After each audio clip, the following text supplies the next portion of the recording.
جمعے کا دن 17 رمضان المبارک 2 ہجری اور 25 مئی 624 عیسوی جنگ کی تیاری مکمل ہوئی۔ نبی صلی اللہ علیہ وسلم نے مسلمانوں کی صف درست کی۔ سعد بن معاذ رضی اللہ عنہ کے مشورے سے آپ صلی اللہ علیہ وسلم کے لیے ایک ٹیلے پر کھجور کی شاخوں اور پتوں سے سایابان بنایا گیا، اس کو عریش چھپر سایابان۔ وہاں آپ صلی اللہ علیہ وسلم تاکہ تشریف رکھیں اور آرام فرمائیں۔ تو بہرحال صبح کے وقت قریش کا لشکر سامنے آیا اور کچھ فاصلہ چھوڑ کر انہوں نے بھی اپنی صفیں سیدھی کی۔ اسلام اور کفر کا پہلا مارکا تھا۔ ایک طرف 313 تھے اور دوسری طرف 3 گنا کفار تھے۔ ان کے پاس جنگ کا ساز و سامان بھی نہیں تھا، کفار اسلحہ سے لیس تیز تھے، خوب جنگ کا سامان لے کر آئے تھے۔ اس موقع پر نبی کریم صلی اللہ علیہ وسلم نے خوب گڑ گڑا کر اللہ رب العزت کی بارگاہ میں دعائیں مانگی، اللہ تعالیٰ کے حضور التجائیں کی، اے اللہ اگر آج مومنوں کی جماعت ہلاک ہو گئی تو پھر تا قیامت روئے زمین پر تیری عبادت کرنے والا کوئی نہیں رہے گا۔ آپ صلی اللہ علیہ وسلم بڑی لگن کے ساتھ، بڑی بیتابی کے ساتھ دعا فرما رہے تھے، یہاں تک کہ آپ کی چادر مبارک کندھے مبارک سے بار بار اتر جاتی، سرک جاتی، نیچے گر جاتی، بار بار ایسے ہوتا۔ اور صدیق اکبر رضی اللہ تعالیٰ عنہ اس چادر کو درست فرماتے اور آپ صلی اللہ علیہ وسلم کو تسلی بھی دیتے۔ اللہ کے رسول صلی اللہ علیہ وسلم آپ اپنے رب سے خوب مانگ چکے، بہت دعائیں کر لیں، اس نے جو وعدہ کیا ضرور پورا کرے گا۔ یا رسول اللہ، اللہ اپنا وعدہ ضرور پورا فرمائیں گے، اللہ آپ کی ضرور مدد کریں گے اور آپ کو فتح ملے گی۔ صدیق اکبر آپ کو بار بار تسلی دے رہے تھے۔ 2 صحابی اس وقت جب لڑائی میں شرکت کے لیے پہنچے، عین اسی ٹائم یہ میدان بدر میں پہنچے تھے، مسلمانوں کو بہت خوشی ہوئی، اس لیے کہ اس وقت مسلمانوں کو اپنی تعداد کی کمی کا بہت احساس ہو رہا تھا کہ ہماری تعداد بہت کم ہے، تو ایک آدمی بھی اضافہ ہو جائے تو بہت بڑی بات ہوتی ہے۔ انہیں بتایا راستے میں ہمیں کفار نے روک لیا تھا اور کہا تھا تم محمد کی امداد کے لیے جا رہے ہو۔ ہم نے کہا نہیں، لڑائی میں شرکت کے لیے ہم نہیں جا رہے۔ انہوں نے ہم سے یہ وعدہ لیا کہ ٹھیک ہے آپ جنگ میں شریک نہ ہونا تو آپ کو اجازت دیتے ہیں، آپ چلے جائیں۔ نبی صلی اللہ علیہ وسلم نے سنا تو دونوں کو لڑائی میں حصہ لینے سے روکا کہ آپ جنگ میں شامل نہیں ہو سکتے، اس لیے کہ ہم نے وعدے کی پابندی کرنی، یہ وعدے کی پابندی۔ آپ اندازہ لگائیں کیسا موقع تھا کہ ایک آدمی کا مل جانا بھی غنیمت تھا۔ آپ 2 حضرات مزید ملے تو انہیں بھی اللہ کے نبی صلی اللہ علیہ وسلم نے منع فرما دیا کہ آپ نہیں شامل ہو سکتے، اس لیے کہ آپ نے وعدہ کر دیا کہ میں جنگ میں شامل نہیں ہوں گا۔ یہ پتہ کون تھے؟ حضرت حذیفہ اور ان کے والد۔ بہرحال جنگی تیاریاں مکمل ہوئی، انفرادی مقابلے شروع ہوئے۔ ابتدا ایسے ہوئی، کفار کی صفوں سے بڑے لوگ جو ان کے سردار بھی تھے، عمر میں بھی بڑے تھے، عتبہ بن ربیعہ اور اس کا بھائی تھے شیبہ اور بیٹا ولید، یہ میدان میں نکلے۔ تینوں بڑے نامی گرامی اور بڑے دلیر قسم کے سپاہی تھے۔ آتے ہی انہوں نے للکارنا شروع کیا، اے مسلمانوں، کوئی ہم سے مقابلہ کرنے والا ہے تو سامنے آئے۔ چیلنج بازی شروع ہو گئی۔ یہ سنتے 3 انصاری نوجوان معاوض، عوف اور عبداللہ بن رواحہ آگے بڑھے، ہم حاضر ہیں، بھی ہم سیدھا کرتے ہیں، تمہیں کرتے ہیں مقابلہ ہم۔ عتبہ نے پوچھا تم کون ہو؟ انہوں نے اپنا تعارف کرایا۔ عتبہ کہنے لگا ہمیں تم سے کوئی غرض نہیں ہے، ہماری ٹکر کے لوگ مقابلے پر بھیجو۔ نبی صلی اللہ علیہ وسلم اوپر ٹیلے پہ تھے، جنگ کی کمان فرما رہے تھے۔ آپ صلی اللہ علیہ وسلم نے ان تینوں کو واپس آنے کو حکم دیا اور آواز لگائی، اے عبیدہ بن حارث اٹھو، اے حمزہ اٹھو، اے علی اٹھو۔ یعنی ان کا مقصد یہ تھا نا کہ ہمارے سامنے مقابلے میں یہ انصار میں سے کوئی بھی نہ آئے، یہ جو مہاجرین ہیں وہ ہمارے سامنے آئے۔ یہ تینوں قریشی تھے اور جنگجوئی میں مہارت بھی رکھتے تھے۔ عبیدہ بن حارث 65 سال عمر تھی، حمزہ رضی اللہ تعالی کی عمر 57 سال تھی، اور اس وقت حضرت علی کی عمر 25 سال تھی۔ اب مقابلہ بالکل زبردست قسم کا تھا، لیکن ادھر عتبہ بوڑھا، شیبہ سے کچھ کم عمر، اور ولید بالکل جوان، تینوں صحابی اپنی صف سے نکل کر ان کے سامنے پہنچے۔ انہوں نے چہرے اور سر ڈھانپے ہوئے تھے۔ عتبہ نے پوچھا تم کون ہو؟ اپنا نام بتاؤ۔ جب نام بتائے کہنے لگے ہاں اب ٹھیک ہے، اب تم ہمارے مقابلے کے اور برابر کے ہو، ہماری ٹکر کے ہو۔ اور تو عبیدہ بن حارث رضی اللہ تعالیٰ عنہ عتبہ بن ربیعہ کے سامنے آئے، اور حمزہ رضی اللہ تعالیٰ عنہ اپنے عمر شیبہ پر برس پڑے، اور ادھر علی اپنے نوجوان مقابل ولید کے سامنے آئے۔ اور حمزہ نے شیبہ کو وار کرنے کا موقع بھی نہیں دیا، ایک ہی وار سے اس کو جہنم واصل کر دیا۔ یہ پہلا قتل بدر کے موقع پر۔ حضرت علی کے سامنے ولید نہ ٹھہر سکا، حضرت علی نے ایک ہی وار سے سائڈ پہ لگا دیا اس کو۔ حضرت عبیدہ بن حارث اور عتبہ دونوں بہت پرانے شمشیر زن تھے، بڑی لڑائی میں مہارت رکھتے تھے۔ تلواریں چلتی رہی، مقابلہ ہوتا رہا، دیر تک ایک دوسرے سے لڑتے رہے، یہ تلوار مارتے وہ ڈال رکھتے، وہ تلوار مارتا یہ ڈال رکھتے، مقابلہ چلتا رہا چلتا رہا چلتا رہا۔ دونوں کی تلواریں آپس میں ٹکراتی رہیں، ڈھالیں ایک دوسرے کا وار روکتی رہیں۔ آخر حضرت عبیدہ رضی اللہ عنہ لڑتے لڑتے زخمی ہو گئے۔ حضرت حمزہ اور علی رضی اللہ تعالیٰ عنہما نے دیکھا کہ حضرت عبیدہ زخمی ہو گئے اور گر پڑے۔ جب انہیں گرتے دیکھا تو عتبہ کی طرف لپ کے حضرت علی رضی اللہ تعالیٰ عنہ اور حضرت حمزہ انہوں نے عتبہ کا کام تمام کر دیا۔ پھر عبیدہ رضی اللہ تعالیٰ کو اٹھا کر آپ صلی اللہ علیہ وسلم کے پاس لائے۔ حضرت عبیدہ رضی اللہ تعالیٰ عنہ نے آپ کے قدموں پر رخسار رکھتے ہوئے سوال کیا، یا رسول اللہ کیا میں شہید ہوں؟ اللہ کے رسول صلی اللہ علیہ وسلم نے فرمایا میں گواہی دیتا ہوں ہاں تو شہید ہے۔ وہ کہنے لگے آج ابو طالب زندہ ہوتے تو مانتے کہ ان کے اشعار کا پورا مستحق ہوں۔ انہوں نے کہا تھا ہم محمد کو کسی کے حوالے نہیں کریں گے، چاہے ہمیں موت کے گھاٹ اتار دیا جائے، ہم ان کے لیے اپنے بیٹوں اور اپنی بیویوں کو بھول جائیں گے۔ اس کے بعد جنگ کا آغاز ہوا، عتبہ شیبہ اور ولید مارے گئے۔ اب گمسان کی جنگ شروع ہو گئی، بڑی زبردست قسم کی جنگ شروع ہوئی۔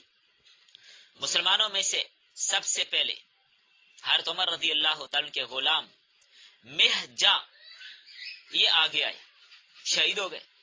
ادھر نبی صلی اللہ علیہ وسلم نے مسلمانوں کو جوش دلاتے ہوئے فرمایا اس ذات کی قسم جس کے قبضہ میں میری جان ہے، جو شخص بھی آج ان مشرکوں کے مقابلے میں صبر اور حوصلے سے لڑے گا، پیٹھ نہیں پھیرے گا، اسے اللہ تعالیٰ جنت عطا فرما دیں گے۔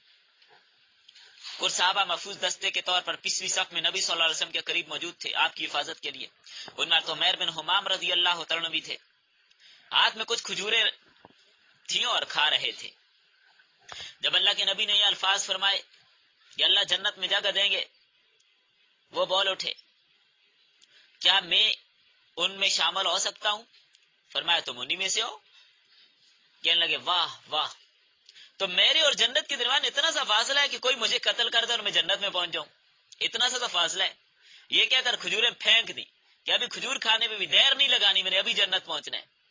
تلوار سونتی، دشمنوں کی طرف لپ کے خوب لڑے، کئی لوگوں کو قتل کیا اور آخرکار شہید ہوئے۔ جنگ میں ابو جہل جو لشکر کا سردار تھا، بڑا گنڈا، پنجابی والے گنڈا اچھی طرح سمجھتے ہیں۔ جنگ میں انصاری نوجوانوں کا جوش تو اللہ اکبر قابل دید تھا، جو انصار کے کیا اللہ کے نبی کا ساتھ دیا ان لوگوں نے. وہ بیعت عقبہ آپ دیکھ لیجیے جو حضرت عباس نے کہا تھا کون سی بیعت کر رہے ہو، حق ادا کیا ان لوگوں نے، حق ادا کیا. حضرت معاذ بن عفرہ، حضرت معوذ بن عفرہ، دونوں بھائی تھے. یہ معوذ اور معاذ نہیں ہے بھائی، معوذ نہیں ہے، معوذ. حضرت عبد الرحمن بن عوف کے پاس کھڑے تھے. حضرت عبد الرحمن بن عوف اپنی جگہ سوچ رہے تھے کہ جنگ بڑے گمسان کی شروع ہو گئی ہے، میرے دائیں بائیں کھڑے ہیں بچے، کام بڑا خراب ہے، کوئی مضبوط لوگ ہونے چاہیے تاکہ ہم خوب مل کے لڑیں. ابھی وہ سوچ رہے تھے کہ کہنے لگے چچا عبد الرحمن، ابو جہل کون سے، آپ جانتے ہیں اسے؟ کہنے لگا ہاں میں جانتا ہوں، خوب پہچانتا ہوں. کیا کہنا اس کو؟ کہنے لگے ہمیں پتہ چلا ہے کہ وہ رسول اللہ صلی اللہ علیہ وسلم کو بڑا برا بالا کہتے ہیں، اللہ کے نبی کو برا بالا کہتے ہیں. اللہ کی قسم اگر وہ نظر آ گیا تو بچ کر نہیں جا سکتا. اس وقت ابو جہل گھوڑے پر سوار تھا اور اپنے ساتھیوں کو جوش دلا رہا تھا، جذبہ دلا رہا تھا کہ آگے بڑھ بڑھ کے لڑے، تیش میں لا رہا تھا. یعنی یوں سب نے آگ پہ پیٹرول چھڑک رہا تھا. حضرت عبد الرحمن بن عوف رضی اللہ تعالی نے فرمایا وہ دیکھو وہ سامنے ابو جہل ہے. بھائی آپ لوگ نہ دیکھیں، سامنے نہیں ہے، یہ آپ دیکھنے لگ جائیں. بعض کا ایسے ہوتا نا بیان کے دوران ایسے ہاتھ کر کے دیکھ کے اشارے کے طور پر کہیں وہ دیکھو سامنے وہ ہے، جیسے ابھی ایک انداز سے میں نے آپ کو کہا بندے مڑ کے پیچھے دیکھنے لگ جاتے. حضرت عبد الرحمن بن عوف نے کہا وہ دیکھو سامنے ابو جہل ہے. یہ سنتے ہی دونوں لڑکے نوجوان ابو جہل کی طرف دوڑ پڑے. ایک اور انصاری معاذ بن عمر رضی اللہ عنہ جو پہلے سے ابو جہل کی طاق میں بیٹھے ہوئے تھے، یہ بھی جھپٹ پڑے اور انہوں نے اس کی پنڈلی پر تلوار کا زبردست وار کیا، تلوار کا زبردست وار کیا. یہ سارے واقعات بیٹھ کے سنو، یہ واقعات کہتے تھے نا بیٹھ کے سنیں. تو میں یہ بتا رہا تھا یہ بھی ان کے ساتھ مل گئے. ابو جہل کی ٹانگ پر حملہ کیا تو ٹانگ کٹ گئی. ابو جہل کا بیٹا عیق ریما، نام یاد رکھیے گا، عیق ریما، یہ اکرما نہیں ہے، اکرما پر عیق ریما، عین اور کاف ساکن ہوگی، ٹھیک ہے، اور را کے نیچے بھی کسرہ، عیق ریما. اس نے باپ کو جب زخمی ہوتے دیکھا تو معاذ بن عمر رضی اللہ تعالیٰ عنہ کے کندھے پر اس نے تلوار کا وار کیا، جیسے ان کا بازو کٹ گیا، بازو کٹ گیا، کھال ذرا سی بس داغا ٹائپ لٹک رہی تھی، باقی بازو ان کا کٹ گیا. ارے معاذ بن عمر رضی اللہ تعالی عنہ کو اس بازو کی وجہ سے لڑنے میں بہت تکلیف ہو رہی تھی، لڑنے میں بڑی تکلیف ہو رہی تھی. انہوں نے کیا کیا، اپنے پاؤں کے نیچے رکھ کر اس کو جھٹکا دیا اور ہٹا دیا تاکہ میں خوب لڑوں. ادھر معوذ رضی اللہ تعالیٰ عنہ نے ابو جہل پر دوسرا وار کیا اور اس کو زبردست حملہ کر کے زخمی کر دیا. خود بھی لڑتے لڑتے شہید ہو گئے.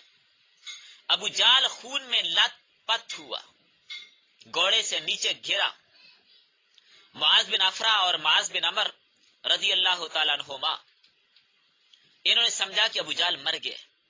دونوں دوڑے اللہ کے نبی کی خدمت میں پہنچے اور معاشرہ سنا دیا، یا رسول اللہ آپ کا دشمن ہم مار آئے. اللہ کے نبی نے پوچھا تم کس سے لڑ کے آئے ہو، کس نے اسے مارا ہے؟ جب یہ بتایا دونوں میں سے ہر ایک نے کہا میں نے مارا ہے، دوسرے نے کہا میں نے مارا ہے. اب لڑکے ہیں، آج کل اس عمر کے ہمارے لڑکے ناک صاف کرنی نہیں آتی. بات سمجھ رہے ہیں آپ لوگ؟ تراویح کی نماز ہوتی ہے، بوڑھے بیچارے پڑھ رہے ہوتے ہیں، ہمارے نوجوان پیچھے لیٹے ہوتے ہیں. جب امام صاحب رکوع میں جاتے ہیں دوڑ کے رکوع کو پہنچنے کی کوشش کرتے ہیں. یہ ایسا ہی نہیں ہوتا. کیا تم تلواریں صاف کر لی ہیں تم نے؟ جواب دیا جی نہیں. اللہ کے نبی نے ان دونوں کی تلواروں پر خون لگا دیکھا تو معاذ بن عمر رضی اللہ عنہ کی تلوار پر لگا خون گواہی دے رہا تھا کہ مہلک وار انہوں نے کیے، مہلک وار ان کا تھا. تاہم آپ صلی اللہ علیہ وسلم نے حوصلہ افزائی کے لیے فرمایا تم دونوں نے اسے مارے، دونوں شامل تھے. پھر آپ صلی اللہ علیہ وسلم نے فیصلہ دیا کہ ابو جہل کے جسم کے کپڑے اور زیرہ جس کے اندر وہ بند تھا وہ معاذ بن عمر کو دیے جائیں۔ تو بہرحال اس میں ایک تعارض بھی ہے، گردن کس نے کاٹی ابو جہل کی؟ اب مختلف نام آتے ہیں۔ حافظ ابن حجر فرماتے ہیں کہ معاذ بن عفرہ اور معوذ بن عفرہ نے ایک ساتھ حملہ کر کے ابو جہل کو زخمی کیا تھا، پھر معوذ وہاں سے گزرے تو انہوں نے وار کر کے اس کو ختم کر دیا۔ اس کے بعد حضرت عبداللہ بن مسعود کا گزر ہوا تو سانس لے رہا تھا یہ ابھی، انہوں نے اس کا سر قلم کیا، حضرت عبداللہ بن مسعود نے۔ تو اس لیے اختلاف آپ کو نہیں ہونا چاہیے کہ کس نے مارا اور کس نے مارا، سبھی شامل ہوئے تھے۔ بات سمجھ آ رہی ہے آپ کو؟ تو اب آپ اندازہ لگا لیجئے نا، ابو جہل بہت بڑا پرانا جنگجو تھا، اس کے ساتھ بڑے بڑے مددگار موجود تھے، اس لیے وہ قابو میں کدھر آ سکتا تھا؟ اس لیے تو حضرت عبد الرحمن بن عوف رضی اللہ عنہ کی روایت سے یہی بات ظاہر ہے نا کہ یہ کیوں پوچھ رہے ہیں اس کا، اور یہ فوراً ہی پہنچ گیا اور جا کر حملہ کر دیا اس پہ، اور ایسا حملہ کیا کہ سائڈ پہ لگا دیا۔ تو بہرحال چلیے، جنگ کے انتہائی مرحلے میں نبی کریم صلی اللہ علیہ وسلم اور حضرت بکر رضی اللہ عنہ چھپر سے اتر کر مارکے میں شریک ہو گئے۔ یہ مسجد العریش آپ لوگوں نے میرے فیس بک پیج پہ دیکھی ہوگی، من مسجد العریش، جہاں پر اس کے برآمدے میں تو اللہ تعالیٰ نے کچھ نماز پڑھنے کا موقع دیا، اندر تالا لگا ہوا تھا، اندر حال میں جانے کا موقع نہ ملا، باہر برآمدے تک پہنچ گئے۔ تو وہ بھی میں نے اس کی ویڈیو میں نے شیئر کی ہے، اور میدان بدر بھی دکھایا ہے، اور جس پہاڑی پر فرشتے اترے تھے وہ پہاڑی بھی، وہ آپ لوگ دیکھ سکتے ہیں۔ حضرت علی رضی اللہ عنہ کہتے ہیں کہ جنگ بدر کے شدید لمحات میں ہم نے نبی صلی اللہ علیہ وسلم کی، آپ صلی اللہ علیہ وسلم کی اوٹ لے رہے تھے۔ جب جنگ کے شعلے اپنی انتہائی شدت کو پہنچے، تب نبی صلی اللہ علیہ وسلم نے اپنی مٹھی میں کچھ مٹی اٹھائی، کنکریاں اٹھائیں اور وہ دشمن کی طرف پھینک دی۔ وَمَا رَمَيْتَ إِذْ رَمَيْتَ وَلَكِنَّ اللَّهَ رَمَى، یہ چہرے خراب ہو جائے، یا اللہ ان کے دلوں کو خوف سے بھر دے، ان کے قدم اکھاڑ دے۔ اس کے ساتھ آپ صلی اللہ علیہ وسلم نے صحابہ کرام کو فیصلہ کن حملے کا حکم دے دیا۔ اب عام لڑائی شروع ہو گئی، عام لڑائی اب شروع ہو گئی۔ موجزانہ طور پر کفار میں سے ہر ایک کی آنکھ میں یہ مٹی جا پڑی، کھلبلی مچی۔ ادھر صحابہ کرام نے زوردار حملہ کیا، زبردست قسم کا حملہ کر کے ٹوٹ پڑے دشمن پر، بھاگ نکلے، مشرکین بھاگ نکلے، مسلمانوں نے پیچھا کرتے ہوئے بھی بہت ساروں کو قتل اور گرفتار بھی کیا۔ اللہ اکبر۔ اس جنگ میں اللہ تعالیٰ نے فرشتوں کو بھی بھیجا۔ سورۃ الانفال آپ لوگوں نے پڑھ لی ہے، وہاں پر ترتیب تفصیل کے ساتھ فرشتوں کے نزول کا تذکرہ آپ کے سامنے کر دیا گیا تھا، یاد ہے نا سب کو؟ اللہ اکبر۔ فرمایا اس وقت کو یاد کیجئے جب آپ اپنے اللہ سے فریاد کر رہے تھے، پھر اللہ نے آپ کی سن لی اور کہا کہ میں آپ کی 1000 فرشتوں سے مدد کروں گا جو سلسلہ وار آئیں گے۔ اچھا، یہاں پر مفسرین نے ایک بڑی عجیب بات لکھی ہے، مردفین پے در پہ آ رہے ہوں گے نا فرشتے، تو جب فوجی پے در پہ آ رہے ہوتے نا، ایک دوسرے کے پیچھے آ رہے ہوتے ہیں، ایک عجیب شان ہوتی ہے اور کیا روب ہوتا ہے ان کا۔ تو کفار پہ روب ڈالنا تھا، اس لیے بڑے عجیب انداز سے پے در پہ آ رہے تھے، پہاڑی پر اترے اور پھر نیچے میدان بدر میں آتے گئے پے در پہ۔ فرشتوں کے آنے سے کفار کے دلوں پر بڑی زبردست ہیبت طاری ہوئی، اور وہ یہ سمجھ گئے کہ مسلمانوں کے ساتھ اللہ کی مدد ہے۔ فرشتوں نے کچھ ایک آدھ مشرک کو قتل بھی کیا، لیکن عمومی طور پر جنگ میں حصہ نہیں لیا، اور بعض اقوال سے یہ ملتا ہے کہ انہوں نے عمومی طور پر بھی جنگ میں حصہ لیا۔ ورنہ اگر دیکھیں نا، اگر عمومی طور پر فرشتے جنگ میں حصہ لے لیتے تو ایک فرشتہ بھی پوری دنیا کے کافروں کو ہلاک کر سکتے ہیں۔ پوری دنیا کے کفار کو ہلاک کرنے کے لیے ایک فرشتہ ہی کافی ہے۔ سمجھ رہی ہیں بات؟ ان کا مقصد، فرشتوں کے آنے کا مقصد مسلمانوں کے حوصلے بڑھانا اور کفار کو مرعوب کرنا تھا، بس، کہ مسلمانوں کے حوصلے بلند ہو جائیں کہ ہماری تعداد زیادہ ہو گئی۔ بدر کے دن جب مشرکین بھاگے تو ایسے میں ایک انصاری ایک مشرک کا پیچھا کر رہے تھے، تب انہوں نے کوڑا مارنے کی سنسناہٹ سنی، ساتھ ہی آواز آئی، اے حیزم، اے حیزم آگے بڑھ، اے حیزم آگے بڑھ، آگے بڑھ۔ صحابی نے دیکھا تو مشرک وہیں پر گر پڑا اور اس کی ناک ٹوٹ گئی اور منہ پھٹ گیا۔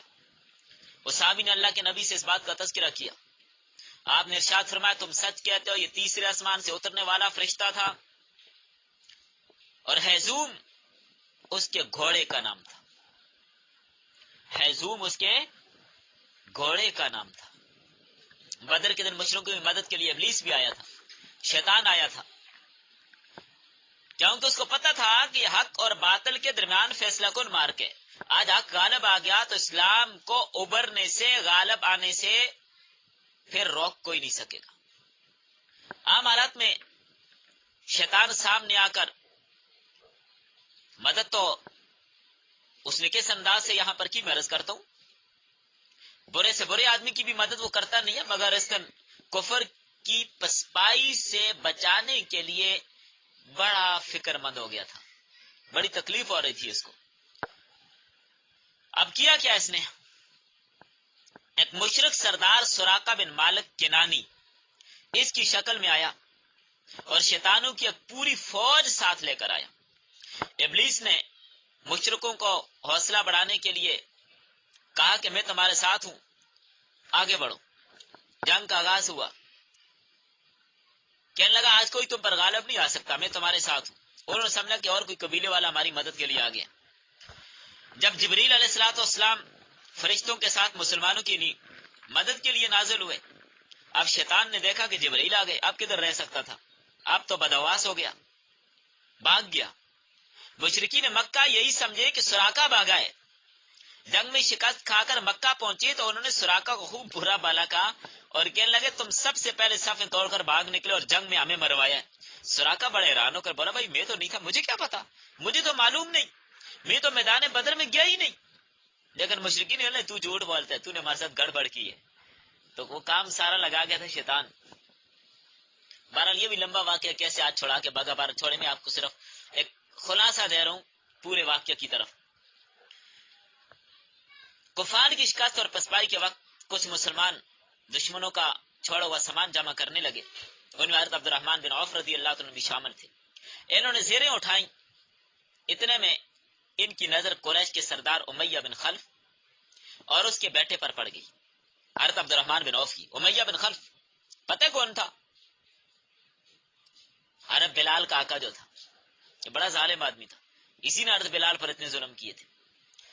اب دونوں افراتفری کی حالت میں ادھر ادھر بھاگ رہے تھے، امیہ بن خلف اور اس کا بیٹا۔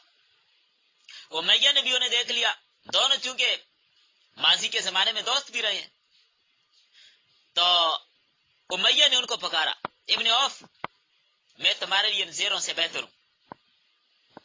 وہ زیریں اکٹھی کر رہے تھے، عبد الرحمن بن عوف مال غنیمت حاصل کر رہے تھے، اور امیہ بن خلف نے ان سے پناہ مانگ لی کہ مجھے اپنی پناہ میں لے لیں۔ مطلب یہ تھا کہ مجھے آپ پکڑ لیں تاکہ میں اور میرا بیٹا مسلمانوں کے ہاتھوں قتل ہونے سے بچ جائیں، یہ مقصد تھا امیہ بن خلف کا، اور تمہیں ہماری رہائی کا فدیہ مل جائے گا جو زیروں کی قیمت سے زیادہ ہوگا، انہیں ہم گرفتار تو ہو جائیں، بعد میں مکہ والے قیمت لے کر ہمیں چھڑوا لیں گے لیکن قتل ہونے سے بچ جائیں، یہ چاہتے تھے یہ دونوں باپ بیٹا کہ ہماری جان بچ جائے۔ حضرت عبد الرحمن بن عوف نے فوراً زیریں پھینک دی اور امیہ اور اس کے بیٹے کا ہاتھ تھام کر ساتھ لے چلے، پکڑ لیا تاکہ باقی مسلمان اب ان کو کہیں کہ اس نے سمجھے کہ گرفتار ہو گیا، تو جو گرفتار ہو گیا اس کو مارا نہیں جاتا تھا۔ حضرت بلال نے دیکھ لیا، امیہ پر حضرت بلال کی نظر پڑی۔ مزے کی بات ہے سننا آپ، جب حضرت بلال رضی اللہ عنہ کی نظر امیہ پر پڑی، وہی امیہ بن خلف جو مکہ میں ان کا آقا تھا اور ان پر درندوں کی طرح تشدد کیا کرتا تھا، امیہ کو دیکھتے حضرت بلال کو وہ سارے مظالم یاد آئے، کہنے لگے او مسلمانوں، یہ رہا کافروں کا سردار امیہ بن خلف، اگر آج بھی بچ گیا تو سمجھو، یوں سمجھو کہ میں نہ بچا، اگر آج امیہ بچ گیا تو سمجھو میں نہ بچا۔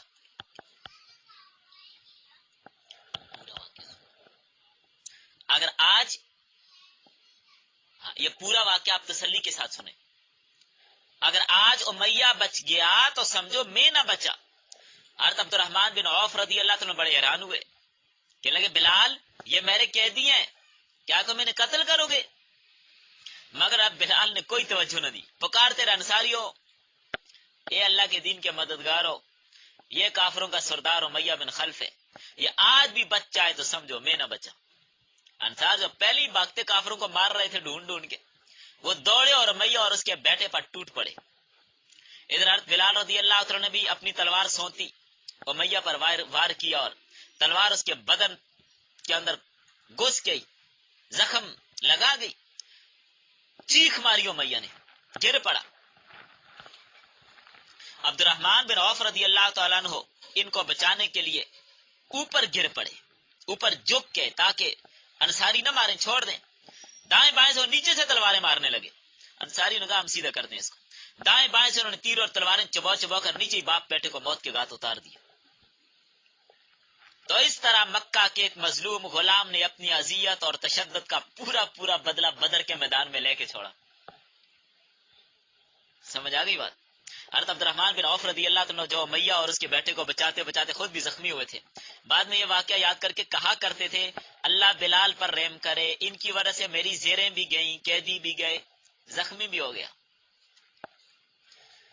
لڑائی کا ہنگامہ تھما، اللہ کے نبی نے ابو جہل کی لاش تلاش کرنے کا حکم دیا۔ حضرت عبداللہ بن مسعود نے اسے ڈھونڈ نکالا، دیکھا کہ ابھی اس میں کچھ رمق باقی ہے۔ انہوں نے اپنا پاؤں اس کی گردن پر رکھا، کہا اللہ کے دشمن، دیکھا آج اللہ نے تجھے رسوا کیا، ذلیل کیا۔ یہ کہہ کر اس کا سر دڑ سے الگ کر دیا اور نبی صلی اللہ علیہ وسلم کی خدمت میں لا کر بولے اللہ کے رسول یہ ہے ابو جہل کا سر۔ آپ صلی اللہ علیہ وسلم نے فرمایا بڑائی ہے بس اسی ذات کے لیے جس کے سوا کوئی معبود نہیں۔ اللہ اکبر، لا الہ الا اللہ۔ آپ صلی اللہ علیہ وسلم نے ابو جہل کی تلوار حضرت عبداللہ بن مسعود کو دی، پھر ابو جہل کی لاش کے پاس چل کر گئے۔ یہ اس امت کا فرعون تھا، فرمایا یہ اس امت کا فرعون تھا۔ نبی صلی اللہ علیہ وسلم اور ابو بکر صدیق رضی اللہ عنہ مشرکین کی لاشوں کے درمیان چلتے ہوئے اشعار پڑھتے جا رہے تھے۔ اللہ کے نبی ابتدائی مصرے کے ٹکڑا نفلقها من پڑھتے تھے اور صدیق اکبر یوں اس کو پورا کرتے تھے، من رجال اعزت علینا وهم كانوا اعق واظلم، ہم سر پھاڑ دیتے ہیں ان لوگوں کے جو ہم پر سختی کرتے ہیں اور وہ سرکش اور ظالم تھے۔ اللہ اکبر۔ غزوے کے دوران کچھ معجزات بھی صحابہ نے دیکھے۔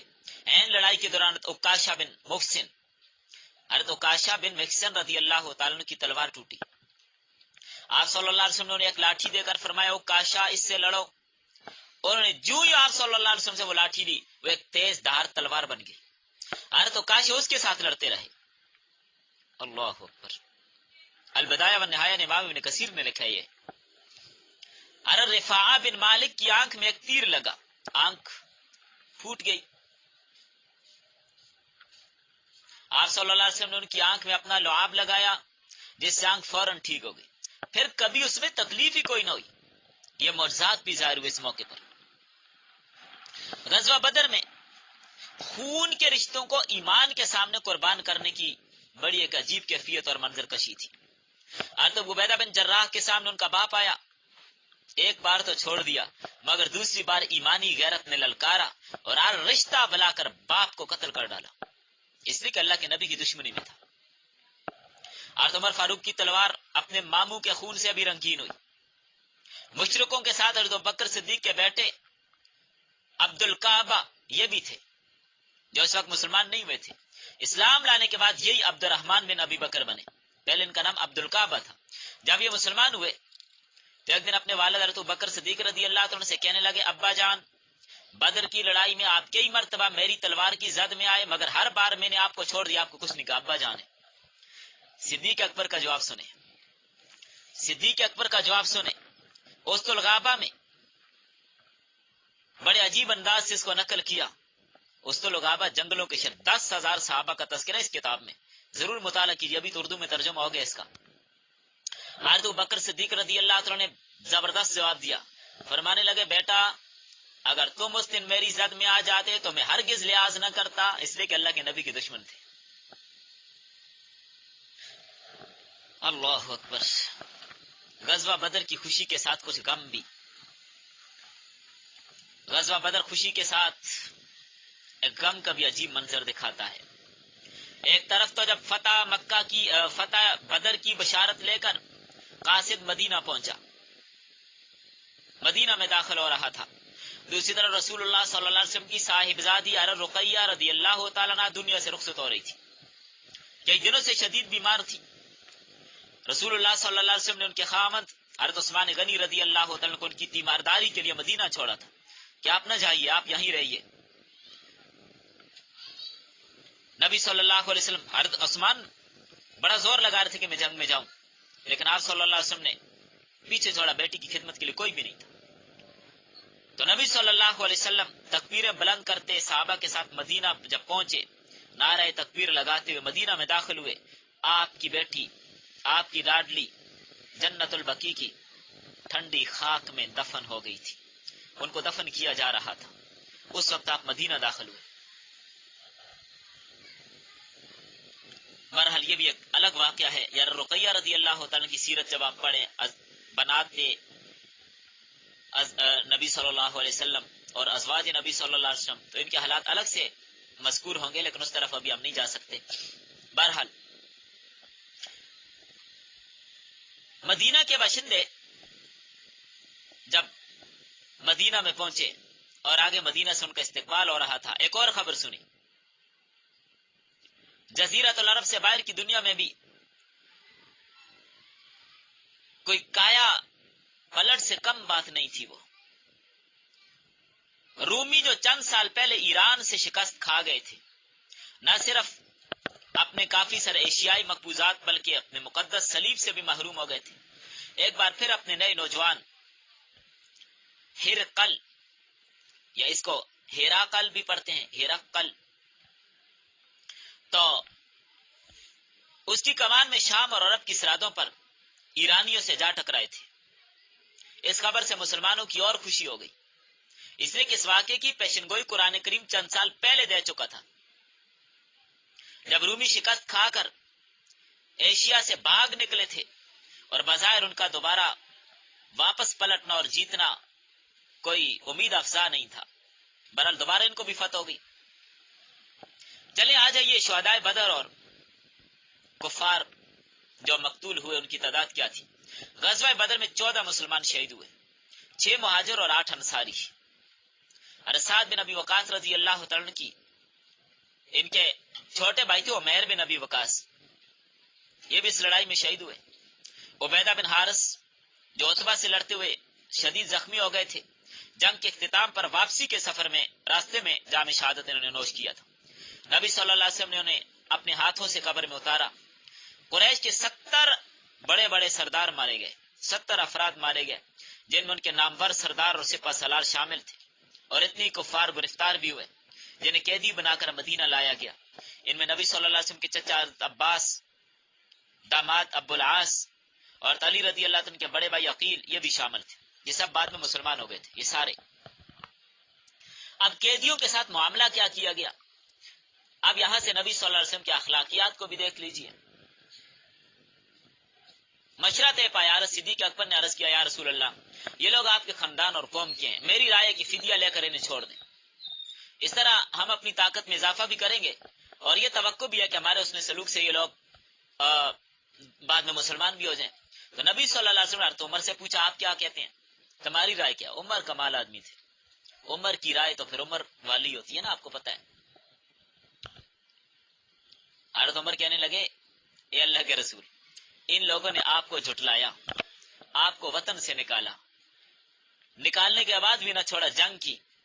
اے اللہ کے رسول، میری رائے ہے کہ ان قیدیوں میں جو میرے رشتہ دار ہیں مجھے دیں، میرے حوالے کریں، میں اپنے ہاتھوں سے ان کی گردنیں اڑاؤں۔ عقیل کو ان کے بھائی علی کے حوالے کریں، عباس کو ان کے بھائی حمزہ کے حوالے کریں، تاکہ سب کو معلوم ہو جائے کہ مشرکوں کے لیے ہمارے دلوں میں کوئی جگہ نہیں، سیدھا کریں ان کو، ان کا یہی حال ہے۔ یہ تھی عمر کی رائے۔